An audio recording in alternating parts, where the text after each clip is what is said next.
How's it going, guys? Grimsie42 here, and I have got a pretty awesome surprise pickup. I've got a really good buddy, Jay, who is actually one of my only friends who can speak Japanese, like, fluently. And ever since I met him, he's always been able to read the kanji and play the Japanese RPGs.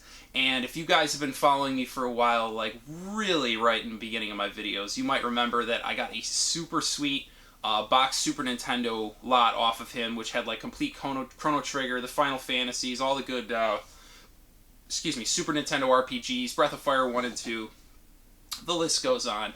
Anyways, he's getting ready to move to Japan, so he hit me up recently and asked if I wanted the last of his American games, and he offered me a slamming price on these. I will show you guys everything I got. First items are a couple of PS Vita games, so I guess this is the PSP sequel or whatever. The first one is Disgaea 3 AdSense of something or other. Absence of Detention. I don't know. For whatever reason, these Vita games do not come with manuals. I definitely looked into that, so kind of weird, but still cool nonetheless. The next one is E's or I's Memories of Celceta. That's an Xseed title. Again, got the little card in there. Next is a nice stack of PSP games, and this is something where I'm very new to. I've only got like 3 currently, so definitely cool to add some to the collection. The first one is Persona 3 Portable, and all of these are complete. I will spare you guys the boring whatever of me opening them. The next one is Disgaea Infinite. After that, we got Disgaea Afternoon of Darkness. Disgaea 2, which is Dark Hero Days. Dissidia, which is like a Final Fantasy Square Enix mashup of sorts. The last regular PSP game, which is definitely one I wanted. Valkyrie Profile Lenneth, and Valkyrie Profile is probably my second favorite RPG, and this is the PSP remake with the CGI cutscenes and all that, and like all the rest, it's complete, so really cool. The last 2 PSP games are big box. The first one is Shin Megami Tensei Persona 2 Innocent Sin, and again, it's in this bigger box, which is pretty cool. And the last one, my buddy Brian is really jealous of. I guess he really wanted this. It's Prinny, Can I Really Be the Hero? I guess this is a spin-off of the Disgaea series. And really cool to have the big box, and Jay takes really good care of his stuff, so this is all in like mint condition. This next one here I already have, so this one may be up for trade. My buddy Brian is not sure if he has this specific version, and I'll explain. It's the second Tales of Symphonia. It's Dawn of the New World. And as you can see, the disc is blue. There's actually a second version of this disc. I'm not sure if this is the first printing or the other one is, but the disc actually looks more like the cover. It's got color printing on it, so that's kind of neat. And I already have both versions, so that one is a spare. So if he doesn't want it, it'll be up for trade if anyone is looking for it. And I just checked, this one is also complete in box. It is a complete copy of Final Fantasy Tactics Advance, which is really cool.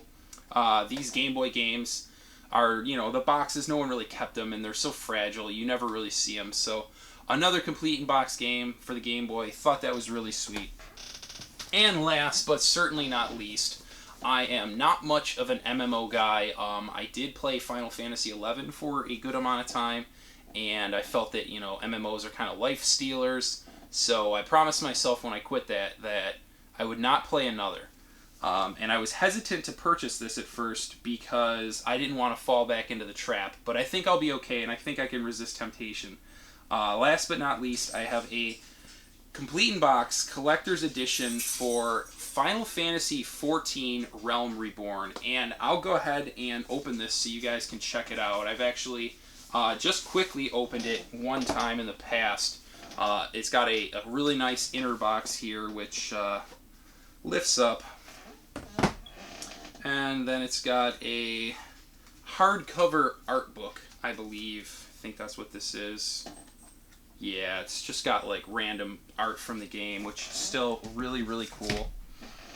And then next, as you can see, untouched, is the disc. This, you can't see it. I'm holding my hand in front of it.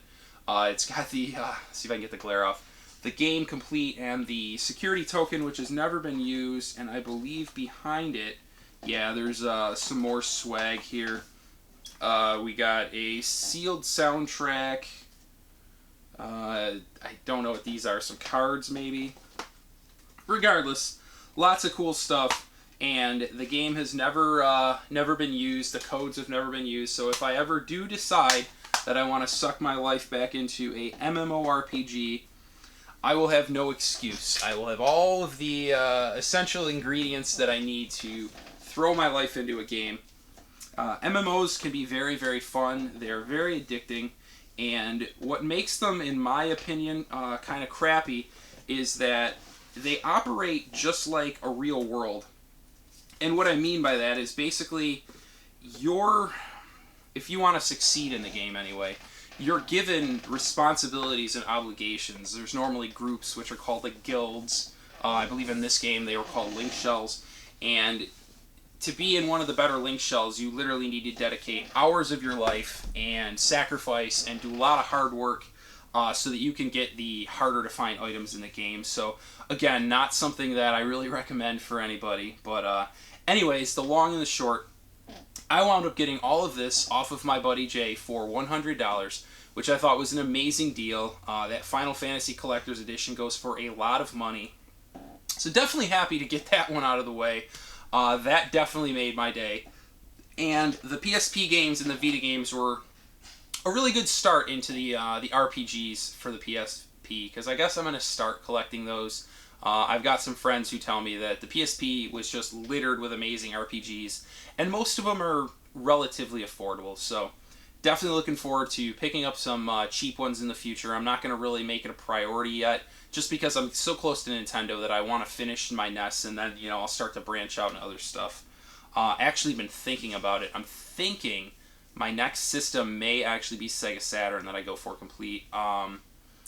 I would like Super Nintendo, but it's too expensive right now, and Saturn, there are only like 300 games, so I think that'll be a lot more realistic.